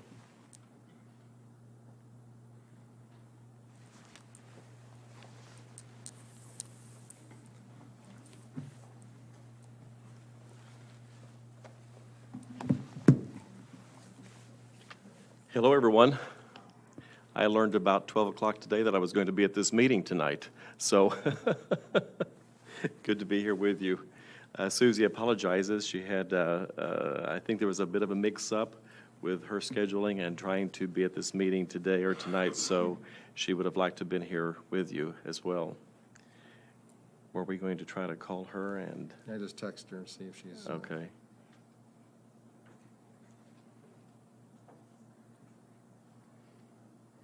While you're trying to reach her, I'll just go ahead and emphasize that we are looking at a lot of the different strategies within this organization to try to help you.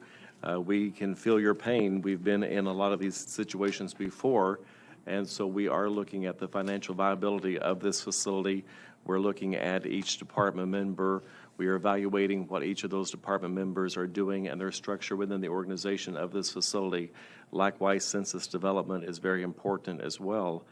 Your facility has just been flatlining for some time. There's really not been any type of a marketing approach that's been in place for your facility. So that's another avenue that we're hitting headstrong. I can't recall who it was that said we need to bring a hammer to the table. Well, we bring our own hammers to the table when we come into a facility like this. Did you reach her? Or? I think that's her. Okay, okay. Hello?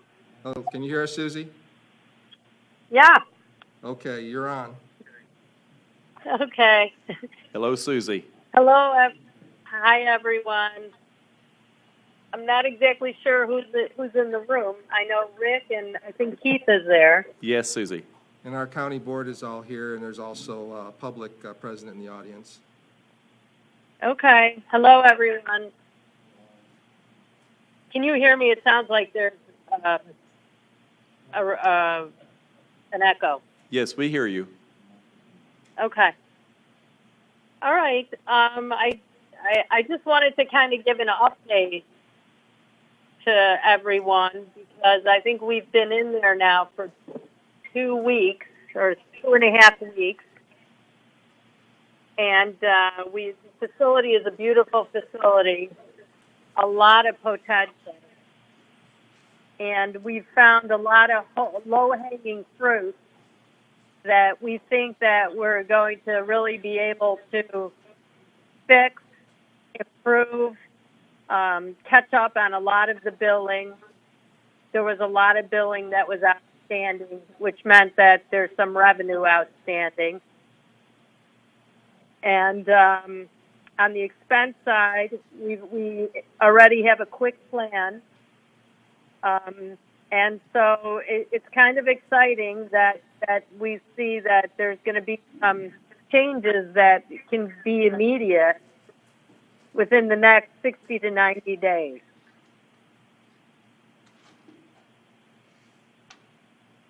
Staff has been a little bit resistive.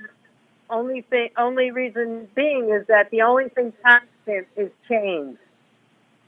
And many people have a hard time with change. We're holding people accountable in their positions. And, that puts a little bit of uneasiness. But the work is that we're all about getting the work done and trying to bring in revenue that was very far behind. We're trying to bring that in as quickly as possible. And billing is sequential, so we have to wait for the old stuff to be billed to get all the new stuff in.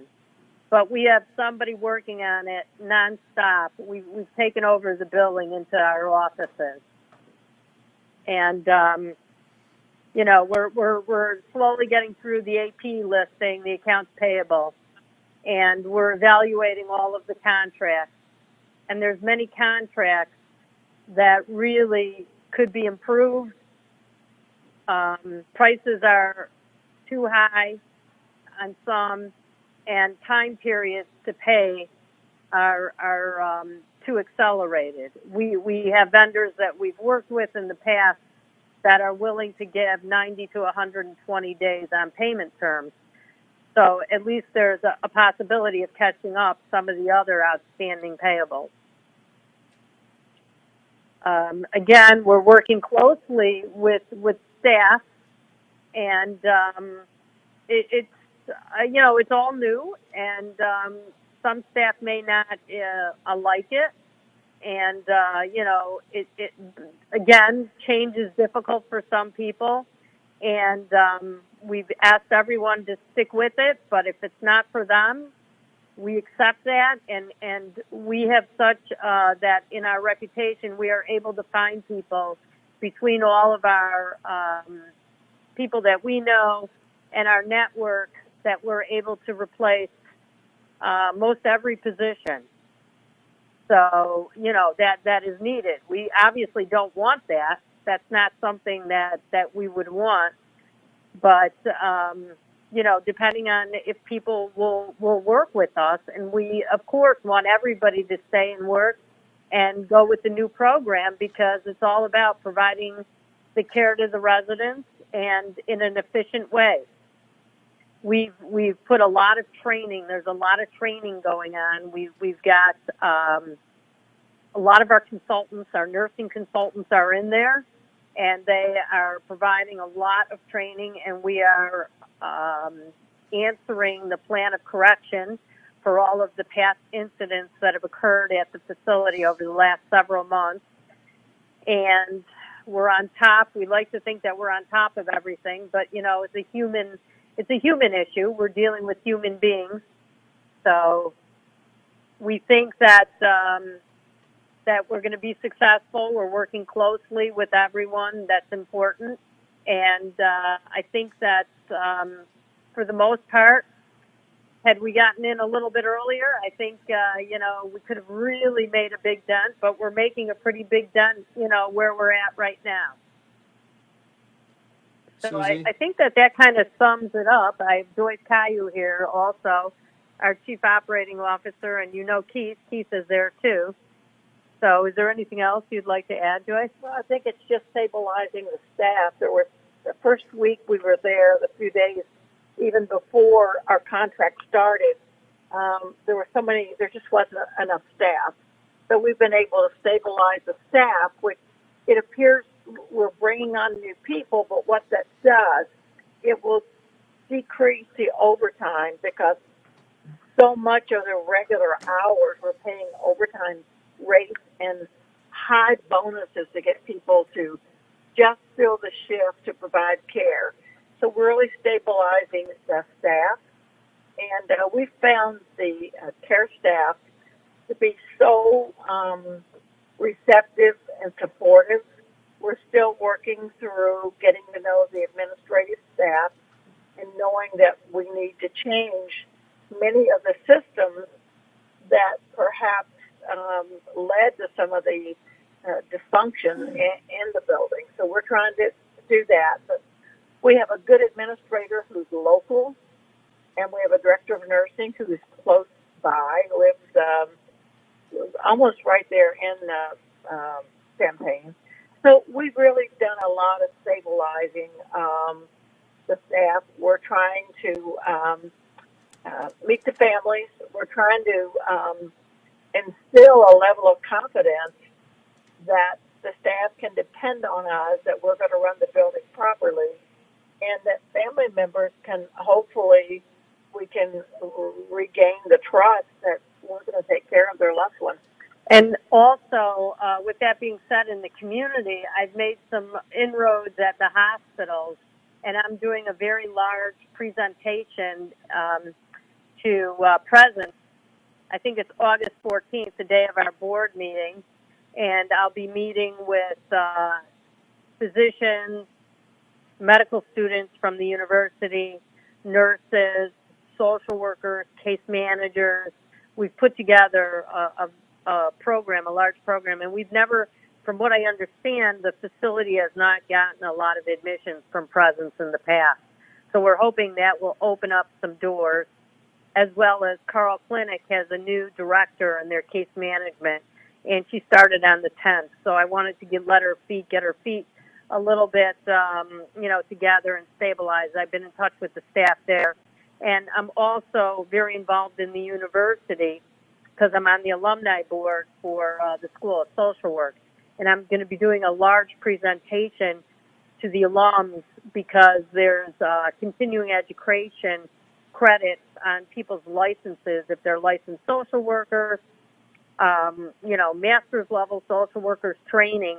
So we're going to open that up for the whole Champaign County, any kind of healthcare facility.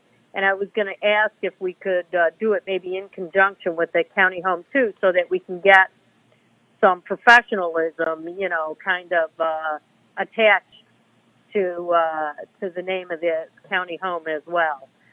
So a lot of opportunities. There's been no marketing prior to us coming to the community, relationship building. There's nobody that was in charge of doing that.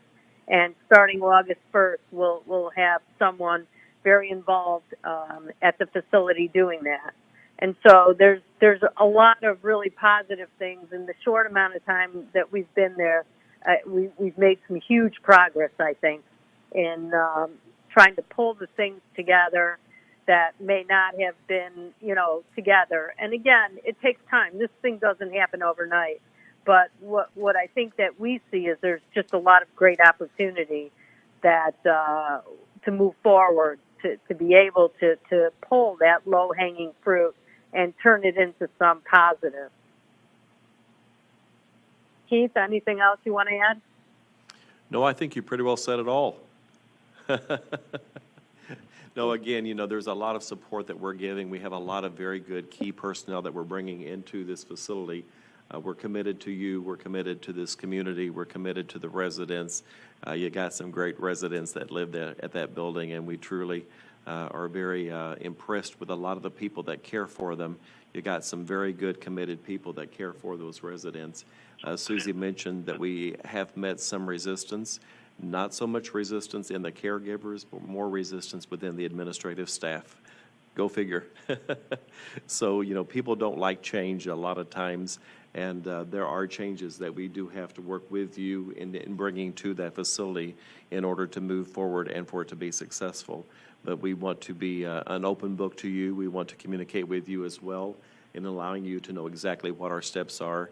We are in the process of looking at each position, evaluating those positions, looking at the responsibilities of those individuals that fill those positions, and then trying to network and see where we can break that down and maybe pick up other individuals to pick up some of that responsibility. That's the process of trying to, and I hate the word eliminate, but I think that we're at a point that we do have to look at some of those positions. We have focused in on 4 positions. I'm not going to go to the point of bringing those out because we're still looking at a couple of the pieces of that puzzle right now, but that will be information that we can make available to Rick and you as well. We want to be, as I said, part of your team, and we want you to understand what we're trying to accomplish with trying to make some transitions and some changes with the administrative staff in that facility. Again, as Susie said, as Joyce said, we are here for those residents. We are committed to those residents. We've got some of our great key people within our organization that are in that building. They're focusing in on that building, and we're going to see some changes. Absolutely. And I just want to add that we really appreciate the support that we've gotten from Rick Snyder and JJ Farney and Barb Mann. They have been incredibly supportive to us and helping us and assisting us in doing a better job. So it's really kind of a teamwork. And if I forgot anybody, those are the ones that we talk to mostly. But, it's been really helpful to have people to work with us as well. Questions from the board? Mr. Alex. Sort of a comment and then an open-ended question, which you can answer however you wish.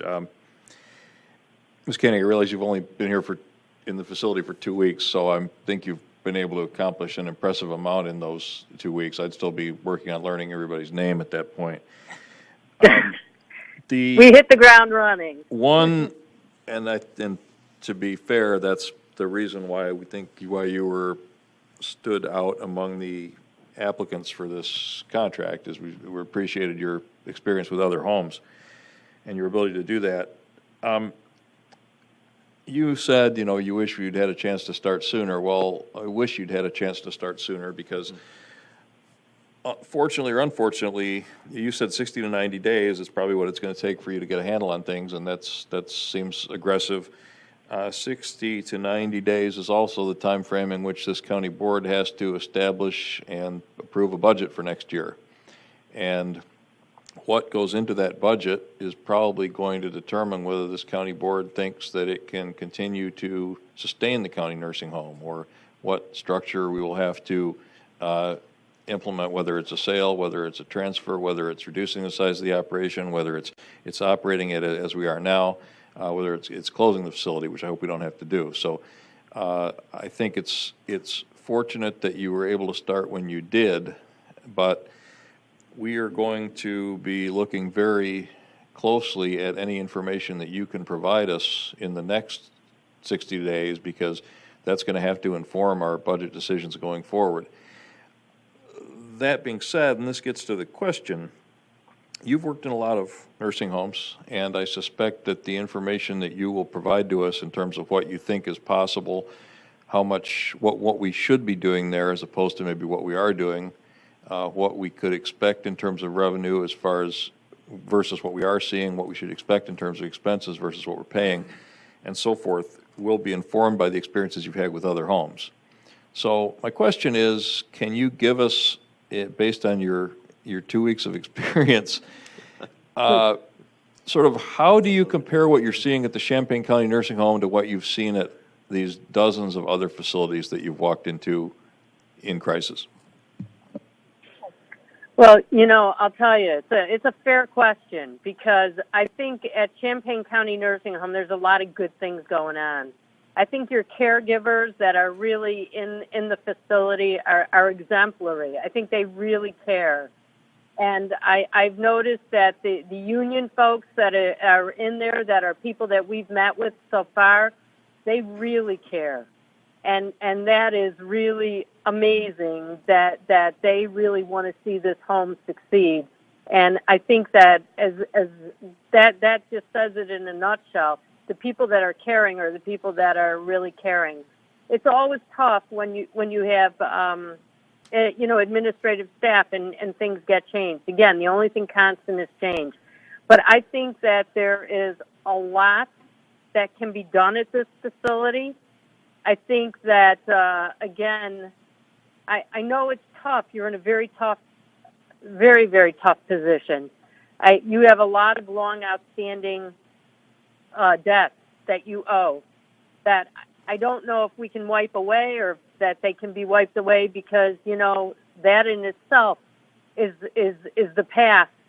But, going forward, I think that from a budgetary perspective, once we start getting people out there and trying to attract new residents and getting the faucet turned back on again in the hospitals and in the community, I think that's going to say a lot for building up the revenue. The expenses, can be drilled down. We could pull together a budget within 60 to 90 days. Obviously, the more time we could get to do that would be helpful, because we've only been in there for 2 weeks.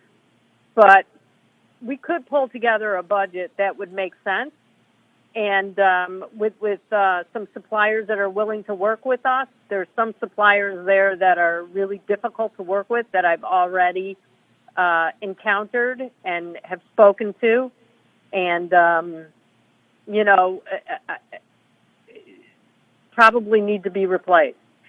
And with that being said, though, going forward, it's possible to run a budget that I think can be successful. It's what you have in the back that I just don't know how, it's your tolerance. If you can work out some of that debt and work out some payment programs and things of that nature, that would be extremely helpful.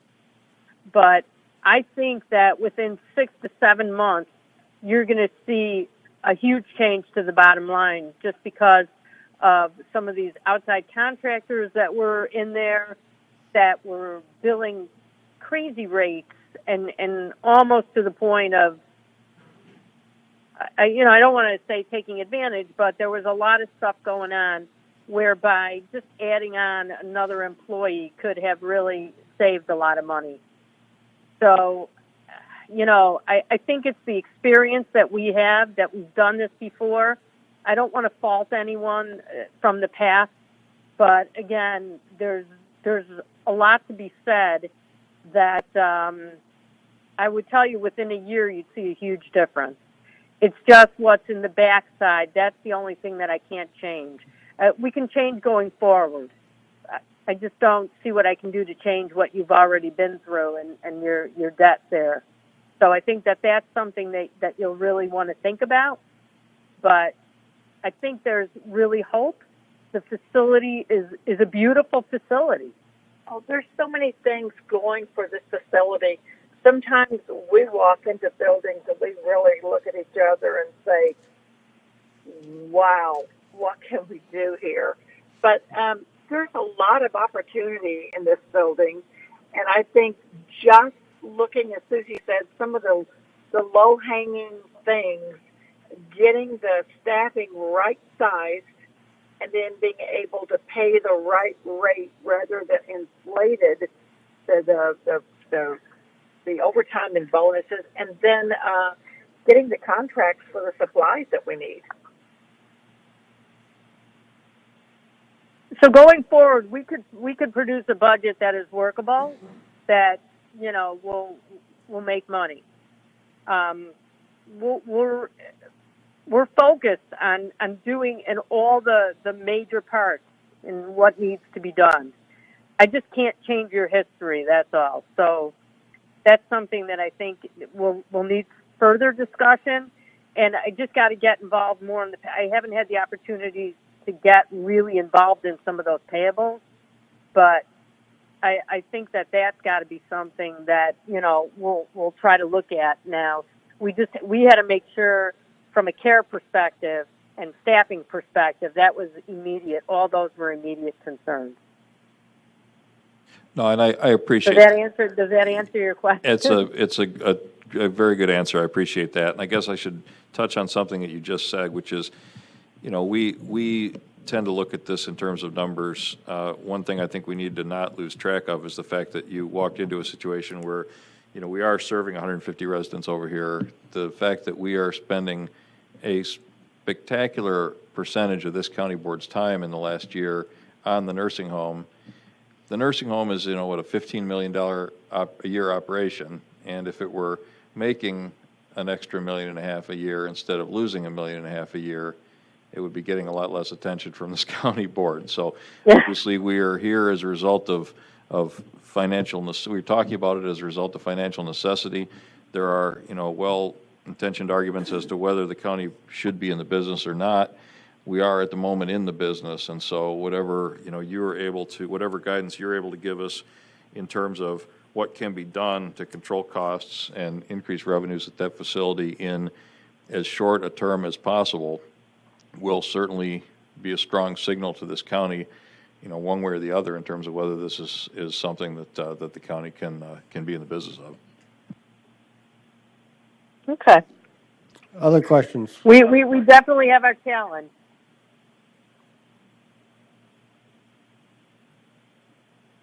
I guess no further questions from the board. Thank you, Susie. You're welcome. I'm sorry I couldn't be there today. We understand. And I hope next time to meet all of you. I would really like that. Okay, thank you. Thank you. Patsy? I don't know. Yeah. I think so. If I gotta go back to the bed tasks, because I've done a little math here. And if I understand it correctly, we're talking about above and beyond the occupied beds, it's costing the nursing home $250,000. Oh, he's approving my math over there. Okay. Oh. Oh, okay. All right. It's like an echo chamber here. Okay, the other thing that I want to remind people, and again, there's so many layers. I've done a quick and dirty timeline analysis of where decision points that were pivotal along the line of putting us where we're at now. So my next comment is not anything in particular, but Jim Goss talked about not having had whatever strength, spine, whatever, to have made some decisions earlier, and previous board put in place the board of directors. And the purpose of the board of directors was to oversee what was happening at the nursing home. And when I look back over timelines, that didn't always happen. And the mathematics on the board of directors over 9 years, though it's a small amount in the whole picture of our budget, but it's still another expense, and that's $45,000, because when that resolution was set up, those people get a per diem, and just doing the math over time, that's what that came to. So now we have a new management firm. It's time, we're having a huge paradigm shift, and maybe as we are rethinking the layers of management within the home, maybe one of those layers we should be reflecting upon is, do we still need a board of directors over at the nursing home? So I posit that out for maybe a conversation coming up, especially as we go into budget. My math says, you know, that's $300,000 1 year, and then adding up the amount for the board of directors, and I didn't extrapolate backwards as to what the total amount has cost out of the nursing home budget over all of this time, because our census changed and it would have to be adjusted accordingly. But that's a considerable amount of money when we are living in such financial tight times related to figuring out how to make our nursing home sustainable over time. Other questions or comments? Mr. McGuire? Doing your math, what was it, 20 beds that haven't been? 243 beds. Right now, we're at 130. That leaves 113 times 6 times 365 days for an annual amount of roughly 250. It's my understanding that the value of the nursing home is based on the licenses, and the licenses are worth $40,000 or $50,000 apiece. So if we would have cut the license number, we would have cut the value of the nursing home. So it may cost us $250,000, but at 15 licenses at $50,000 apiece, it would be much higher than $250,000.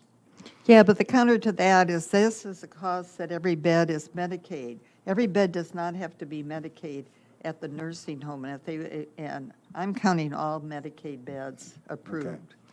I'll go on. Anyway, so I didn't want to interrupt the call to tell Susie and Keith that I appreciate. We were at the nursing home board meeting and heard the presentation there and heard the presentation tonight. And I really appreciate that you've come to be part of the management and be the management team for the nursing home, and have been impressed with what I've heard, both in the people that you've brought on board to move the nursing home forward. I think you have a difficult task. I'm not sure how far we'll get with the millions of dollars that we're actually in a hole, but I have confidence in what you are going to try to accomplish. And for the public participation that we had today, and they wonder where we're at. I'm not sure, like we said, the history of all this, but we are where we're at. And hopefully through this planning that we're doing and with what you're doing, we'll put the nursing home in whatever position the county board decides for it to be at and where we need it to be, to do whether we sell it or move it or keep it. We are doing our due diligence, and hopefully you'll be able to move forward with that with the help of the people that you mentioned. Thank you. Yes, thanks. I guess so. Is this where you said we go talk about the tags? You say they're addressing them, but what is like the status? Are we trying to negotiate the cost down? Those are in Or- appeal at the present They're in time. appeal. Okay. Mhm. Okay, so we don't know the outcome yet. Okay. Not yet, no. Any other questions? Okay, I think that's it for you, Keith. Thank you. Thank you. Thank you.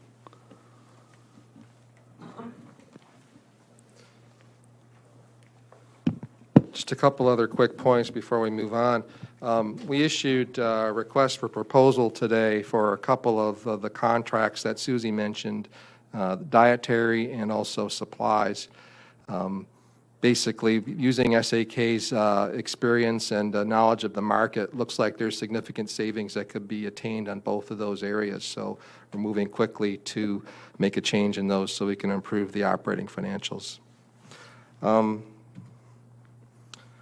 Unless there's any other questions, I think we'll move on to an update on what the broker has been doing. As you know, Marcus and Millichap was retained by the board in June. Since that time, we've been working on all of the due diligence documents. There's an extensive list of information that, and actually it's interesting, it's this, many ways similar to what we've had to provide for SAK prior to their entry into the home regarding financials, staffing, union agreements, all sorts of things that go into the operation. So we've been working on those. We've also been working with the City of Urbana to discuss how we might move forward on the subdivision of the county campus. As you know, that nursing home is currently part of one large parcel here, so in order for us to proceed on potential sale, we want to have the subdivision matters closed out. And then we're planning to issue request for proposals with the approval of the county board regarding the marketing. So I'm going to let Josh Jandris talk with you about all of the details of what's happening and the process the next few months.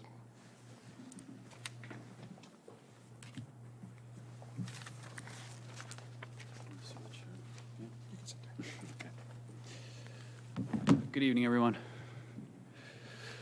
So following our meeting back in June and after being engaged, we've been working very closely with JJ's office as well as the county administrator's office to put together a plan to market the home ultimately.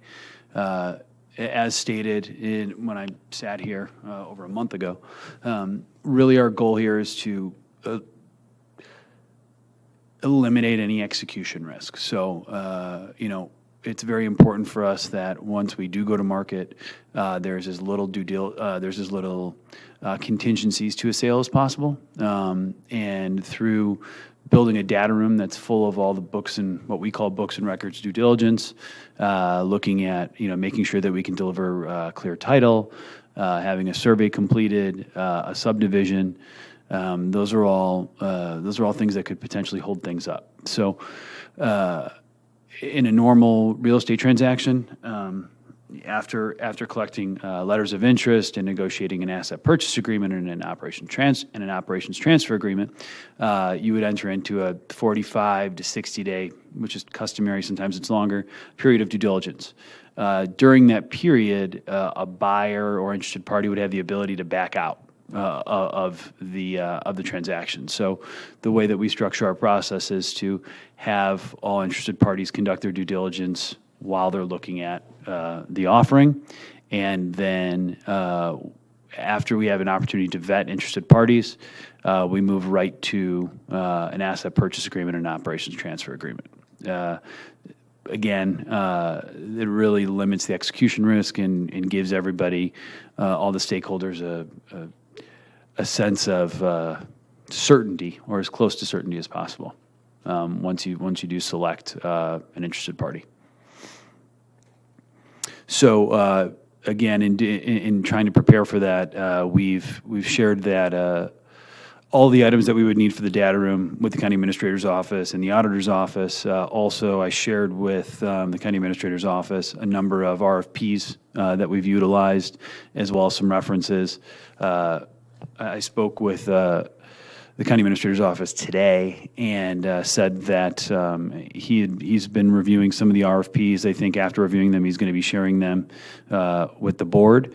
I've also reached out to the counties that we worked with for the RFPs that we shared, and let them know that they're likely going to be getting a phone call, and we're going to need their input and their cooperation, and they've all been very accommodating. I guess I'd just like to open it up for questions. I just wanted to give everybody an update, but that's kind of where things stand. Yes. Well, thank you for coming again. Of course. Nice to see you. I have a couple of information questions. Sure. You've laid out some things that are in the process that we need to do to get ourselves squared up in case there is any offer. Correct. But this evening, we heard from somebody during public participation that rather strongly chastised us in relationship to positioning the nursing home in a very precarious light, shall we say, within the knowledge base of the community through newspaper articles. The person referenced our media behind me, things that we have done and talked, because we're a public body and we do need to do it in that manner. Dwelling on what this gentleman said to us, are there things that maybe we need to be doing as a county board to help you in positioning the nursing home other than what you've already laid out for us? So I guess like what you had just stated was the precarious nature of how it was being positioned. Okay, so I think by hiring SAK, that's been a step in the right direction. There's no doubt that I had an opportunity to visit with Keith earlier, as well as Kim, and what they have planned there is consistent with everything that Susie mentioned, and it's definitely headed in the right direction. There is no doubt that because the media is the media, no offense to the media, but some things are sensationalized, and running a nursing home is a very, very hard thing. You're not only are you caring for elderly people with comorbidities and that are in need of a lot of attention, and things do happen. I think that we've stated that in my previous discussion with everyone. And so when it comes to the J tags that the facility received, that's out in the open. And I think that Keith and Susie and Kim and their team have plans of correction in place to rectify that, and hopefully have the DPNA lifted in a timely manner. What we try to do is, you want to be as honest with the public as possible. Certainly, not only the public, but the people that will be reviewing this offering. And we have a saying that bad news doesn't hurt things necessarily; it surprises. So that's really why we try to present and give all the information up front. So when people are looking at this as an offering, they're making a very informed decision, and they're not going to back out later. But from a positioning standpoint, as far as we are concerned, we are going to present this in the best light. Despite the, I don't want I don't want to understate or marginalize the financial hardships that the county's been experiencing or the facility. But what we try to do is we draw attention to that, but we try to show how it can be enhanced down the road and be, try to add value for parties that are interested. I hope that answers your question. It does. Thank Okay. you very much. Sure. Yes. I'll ask you a similar question to the one I asked Ms. Koenig and Mr. Huffsey. They're coming in with fresh eyes to the Champaign County Nursing Home, as are you. How do you see the Champaign County Nursing Home by comparison or by contrast to other facilities that you've been involved with marketing? As I said over a month ago, when you've seen one county transaction, you've seen one. And one commonality that we've experienced is that financial hardship is a common thread. I think of the 6 counties that we've worked with, I think maybe a handful, and I really do mean a handful, maybe 5 have been cash flow positive or accretive. So that doesn't. It's not unusual, but again, after meeting with Keith and Kim today, learning about not only the 2 J tags and the prohibition on payment, that's going to be something we're going to need to overcome. I think that the continuation of the issue with not being able to make payroll not too long ago, that's going to be something that that we're going to need to kind of hold that together. I think what we're looking at here is if the efforts of SAK can't, save the asset or turn it around, and we can't address these issues in a timely manner and find the right partner for Champaign County, I'm concerned about the long-term viability. So, and that has been an issue in a few cases. Yes, sir. Just a kind of a broad question, I guess. Your time frame, realizing you're only about a month or so in, but as of now, is it a little ahead, about where you thought it would be, a little behind? I know it's general and it is early in the process. I understand. Yeah. So we are working with the correct departments and offices at the county to compile the information to get a book out there. And yeah, it's the summer's always really tough. We've been working really closely with everybody. I mean, the one thing that I cannot, it's so important. Once you do this, the cake needs to be fully baked. You can't do anything halfway. And I think everybody that we've been working with at the county is making sure that we're doing this the right way. And obviously, I hope through our kind of experience and our expertise of being in the space that we've been a good partner in the process. Further questions? I have one. Going back to not making payroll, could you clarify, if we don't make payroll, it's my impression what you're saying is it would have a negative impact on a potential sale, perhaps even in price, perhaps even in number of people interested. Do you agree with that? Yes. Okay, thank you. Other questions? Mr. McGuire. I think we discussed that, and there's a resolution to that. Mr. McGuire, is there something wrong with me asking him that question? Is there something wrong with me asking him that question? I didn't ask for your response, thank you. Mr. Chairman, if there's a rule against county board members speaking at this meeting, then let me know. All right. The resolution was not on the agenda, though. I'll point that out. Mr.